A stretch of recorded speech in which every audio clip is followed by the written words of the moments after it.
മുരിങ്ങാക്കൊമ്പ് വീടിന്റെ തൊട്ടടുത്ത് പറ്റൂല എന്നാട്ടോ, കുറച്ച് ദൂരെ ആയിരിക്കണം. അതിന്റെ കാരണം എന്താ വെച്ചാൽ അത് ഉള്ളുറപ്പില്ലാത്തതുകൊണ്ടാണ്, വേറെ കാരണമൊന്നും അതിനില്ല. പിന്നെ ചെറിയ ഇലകളുള്ള മരങ്ങൾ കൂടുതൽ ഓക്സിജൻ വലിച്ചെടുക്കും. പുളി അതുപോലെ നെല്ലി പോലത്തെ ചെറിയ ഇലകളുള്ള സാധനങ്ങൾ വല്ലായിട്ട് ഓക്സിജൻ വലിച്ചെടുക്കും. അപ്പൊ മനുഷ്യനാവശ്യമായ ഓക്സിജൻ ഇല്ലാതെയാകും എന്നതൊരു പ്രശ്നമാണ്. ഒരു മനുഷ്യന് 675 ഘനയടി ഓക്സിജൻ ആവശ്യമുണ്ട് എന്ന് പറഞ്ഞാൽ ഏകദേശം 7 മീറ്റർ ചുറ്റളവിലുള്ള ഓക്സിജൻ ഒരാൾക്ക് ആവശ്യമാണ്. ഒരു മനുഷ്യന് 7 മീറ്റർ ചുറ്റളവിലുള്ള ഓക്സിജൻ ഒരാൾക്ക് ആവശ്യമാണ്. അപ്പൊ ചെറിയ ഇലകളുള്ള വൃക്ഷങ്ങൾ, മരങ്ങൾ ഓക്സിജൻ കൂടുതലായി വലിച്ചെടുക്കുന്നതിനാൽ മനുഷ്യന് ശുദ്ധവായു കുറയാൻ സാധ്യതയുണ്ട്. അതുകൊണ്ടാണ് മുരിങ്ങയും പുളിയൊന്നും പറ്റൂല എന്ന് പറഞ്ഞത്. അല്ല ചെയ്ത്താൻ ഇറങ്ങി വരുന്നോണ്ടല്ല. ചെയ്ത്താൻ ഇറങ്ങണ മരം ഉണ്ട് കേട്ടോ, ഇല്ല എന്നല്ല ഞാൻ പറഞ്ഞത്, അതുണ്ട്. ശൈത്താൻ ഇഷ്ടപ്പെടുന്ന മരങ്ങളുണ്ട്, അത് പെരഞ്ഞെടുത്ത് നല്ലതല്ല. ശൈത്താൻ ഇഷ്ടപ്പെടുന്നത് 2 തരത്തിലുള്ള വൃക്ഷങ്ങളാണ്. ഒന്നുകിൽ ഫയറി ഇഫക്റ്റ്, അതായത് അഗ്നി സാന്നിധ്യം കൂടുതലുള്ള മരങ്ങൾ, അത് ശൈത്താന് നല്ല ഇഷ്ടമാണ്. അതിൽപ്പെട്ടതാണ് ആല്, ചേര് തുടങ്ങിയ മരങ്ങളൊക്കെ. രണ്ടാമത് ശൈത്താന് കൂടുതൽ ഇഷ്ടമുള്ള വേറൊരു ഇനം മരങ്ങളുണ്ട്, അത് കയ്പുള്ള മരങ്ങളാണ്. അതിൽപ്പെട്ടതാണ് ആര്യവേപ്പ്, അതുപോലെ കാഞ്ഞീരം തുടങ്ങിയ മരങ്ങളൊക്കെ. അപ്പൊ കയ്പുള്ളത് അല്ലെങ്കിൽ ഫയറി ഇഫക്റ്റ്, അഗ്നി സാന്നിധ്യം കൂടുതലുള്ളത്, അങ്ങനെയുള്ള സാധനങ്ങൾ വീട്ടിന്റെ അടുത്ത് ഇല്ലാതിരിക്കാൻ നല്ലത്.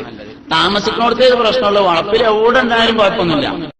താമസിക്കുന്ന സ്ഥലത്ത് വേറെ പറമ്പുണ്ട്, അവിടെ ഉണ്ടായിക്കോട്ടെ, അതിന് കുഴപ്പമൊന്നുമില്ല. ഞാൻ എവിടെയും കണ്ടിട്ടൊന്നുമില്ല, പക്ഷെ ധാരാളം അനുഭവമുണ്ട് ചെറുനാരങ്ങ മരം വീട്ടിൽ നല്ലതല്ല എന്നത്. കിതാബിലൊന്നും ഞാൻ കണ്ടിട്ടില്ല. ഒരുപാട് അനുഭവങ്ങളുള്ളൊരു സംഗതിയാണത്. കുറേ ആളുകൾ അനുഭവം പറഞ്ഞിട്ടുള്ള, എന്റെ അന്വേഷണങ്ങളിൽ ധാരാളം ആളുകൾ അനുഭവം പറഞ്ഞൊരു സംഗതിയാണ് നമ്മുടെ സാധാ ചെറുനാരങ്ങ മരം താമസിക്കുന്ന വീട്ടിൽ നല്ലതല്ല എന്നാൽ അത് കായ്ക്കുന്നത് വരെ കുഴപ്പമൊന്നുമില്ല. അത് കായ്ച്ചാൽ വീട്ടുകാരന്, ആ വീട്ടിലെ കുടുംബനാഥന് ചില അസ്വസ്ഥതകൾ ഉണ്ടാകും എന്ന് അനുഭവസ്ഥർ പറഞ്ഞതുകൊണ്ട് താമസിക്കുന്ന സ്ഥലത്ത് അതത്ര നല്ലതല്ല. വേറെ നമുക്ക് പറമ്പുണ്ടെങ്കിൽ അതിലുണ്ടാക്കുന്നതിന് കുഴപ്പമില്ല. അപ്പൊ അങ്ങനെ വീടിന്റെ പരിസരത്തുള്ള മരങ്ങളും പ്രധാനം തന്നെയാണ്.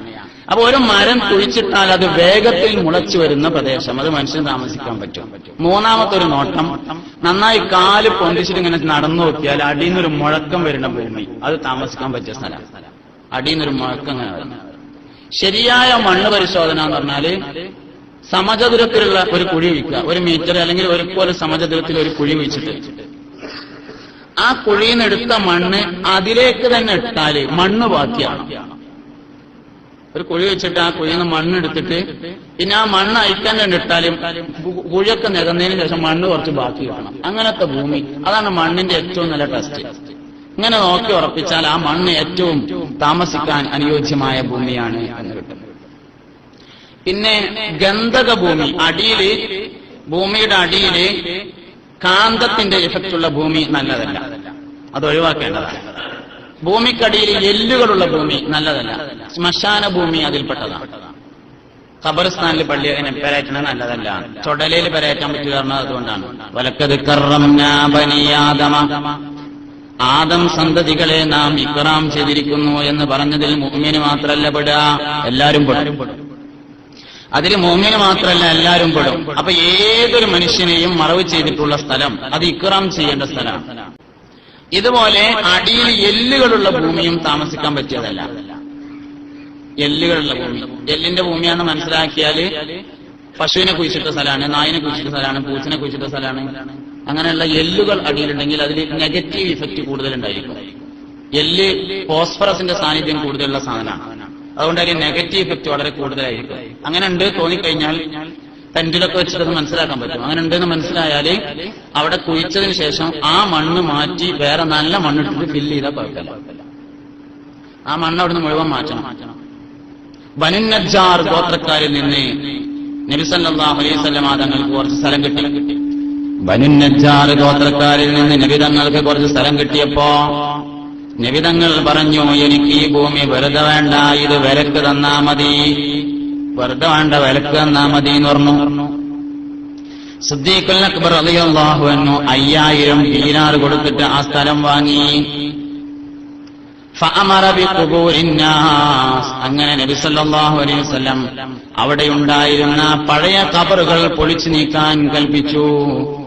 അങ്ങനെ സഹാബാക്കൾ ആ ഖബർ പൊളിക്കുകയും അതിലുണ്ടായിരുന്ന മുഴുവൻ എല്ലുകളും വസ്തുക്കളും എടുത്ത് മറ്റൊരു വശത്തേക്ക് മാറ്റിമറിവ് ചെയ്യുകയും അതിനുശേഷം അതിൽ മണ്ണിട്ട് നിർത്തുകയും ചെയ്തു എന്ന് ഹദീസിന്റെ ഗ്രന്ഥങ്ങളിൽ കാണാം.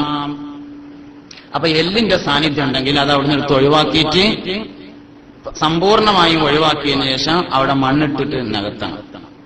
നാലാമത്തെ നോട്ടം, ജലലഭ്യതയുള്ള വെള്ളത്തിന്റെ ലഭ്യതയുള്ള ഭൂമിയാണ് താമസിക്കാൻ ഏറ്റവും അനുയോജ്യം. വെള്ളമില്ലെങ്കിൽ പിന്നെ എന്തുണ്ടായിട്ടും കാര്യമില്ലല്ലോ. യഥാർത്ഥത്തിൽ വെള്ളം എല്ലായിടത്തും ഉണ്ട് കേട്ടോ. അല്ലാഹു തആല ഒരു കൊല്ലം ജീവിക്കാൻ ആവശ്യമായ വെള്ളം ഒരു സ്ഥലത്ത്, മഴ ഒരു സ്ഥലത്ത് വർഷിപ്പിക്കുന്നുണ്ട് എന്നാണ്. 3 സെന്റ് 5 സെന്റ് നമുക്ക് ആകുള്ളത്. ആ 5 സെന്റിൽ ജീവിക്കുന്നവർക്ക് ആവശ്യമായ വെള്ളം അവിടെ പെയ്യിക്കും ഒരു കൊല്ലം. നമ്മളെന്തേ കാട്ടിയത്? നമ്മളത് വേഗം തോടൊക്കെ ചോദിക്കാണ്ട് അങ്ങേപ്പുറത്തെ പറമ്പക്ക് പറഞ്ഞേക്കാണ്. ശരിക്കും അത് അവിടെ താഴേണ്ടതാണ്. അതിന്റെ അവസാനം കിണറ്റിൽ വെള്ളമില്ല. കുഴൽക്കിണർ 7 ഇഞ്ച് 10 ഇഞ്ച് 12 ഇഞ്ച് 50 ഇഞ്ച് 100 ഇഞ്ചൊക്കെ വലിയ എല്ലാത്തിന്റെ കുഴൽക്കിണറൊക്കെ കിടക്കുക, വെള്ളമില്ല അറിഞ്ഞാണ്ട്. ആ 3 സെന്റിൽ താമസിക്കുന്നവർക്ക് ആവശ്യമുള്ള വെള്ളം അവിടെ അല്ലാഹു തആല പെയ്യിപ്പിച്ചിട്ടുണ്ട്. അത് മുറ്റം കോൺക്രീറ്റ് ചെയ്തുകൊണ്ട് അടുത്ത വരേക്ക് പോയി ഓന് വെള്ളം കിട്ടി, നമുക്ക് കിട്ടിയില്ല. അതുണ്ടായത് മുറ്റം കോൺക്രീറ്റ് ചെയ്തപ്പോൾ പോയതല്ലേ. അവനാന്റെ തൊഴിൽ പെയ്യണ വെള്ളം അവനാന്റെ സ്ഥലത്ത് അത് താഴണം. അപ്പോഴാണ് കിണറ്റിൽ വെള്ളം ഉണ്ടാകുക. അല്ലാഹു തആല ആവശ്യത്തിനനുസരിച്ചുള്ള എല്ലാ സാധനവും നമുക്ക് തരുന്നുണ്ട്. ചക്കക്കാലം എന്നൊരു കാലം ഇപ്പൊ കഴിഞ്ഞുകൊണ്ടിരിക്കുകയാണ്. ചക്ക ഉണ്ടായിരുന്നു എല്ലാവരും വിരാവുമ്മ. എന്താ ചക്ക തിന്നേണ്ട കാലമായതുകൊണ്ട് അല്ലാഹു തആല ചക്ക തന്നു. അതുകൊണ്ടാണ് ചക്കക്കാലം എന്നതിന് പേര്. മാങ്ങ തിന്നേണ്ട ഒരു കാലം വരും. അപ്പൊ അല്ലാഹു തആല എല്ലാ മുൾച്ചിമയും മാങ്ങ ഉണ്ടാക്കി തരും. അപ്പൊ അതിന് മാങ്ങാക്കാലം എന്നറിയും. തേങ്ങ എല്ലാ കാലത്തും നിന്നാ, അതുകൊണ്ട് തേങ്ങാക്കാലം എന്നൊരു കാലമില്ല, അത് എല്ലാ കാലത്തും നിന്നാൻ പറ്റും. അങ്ങനെ എല്ലാ സാധനവും അങ്ങനെ ആവശ്യത്തിനനുസരിച്ച് അല്ലാഹു തആല നമുക്ക് തന്നുകൊണ്ടിരിക്കും. ആവശ്യമുള്ളതൊക്കെ തരുന്നുണ്ട്. എല്ലാ ആവശ്യമുള്ളതും നമുക്ക് അല്ലാഹു തആല തന്നുകൊണ്ടിരിക്കുകയുണ്ട്. ചിലതൊന്നും നമുക്ക് ആവശ്യമില്ല, അതുകൊണ്ട് തരുന്നില്ല. ചിലതൊക്കെ ആവശ്യമുണ്ട്, അതുകൊണ്ട് തരുന്നുണ്ട് എന്നുള്ളതാണ്.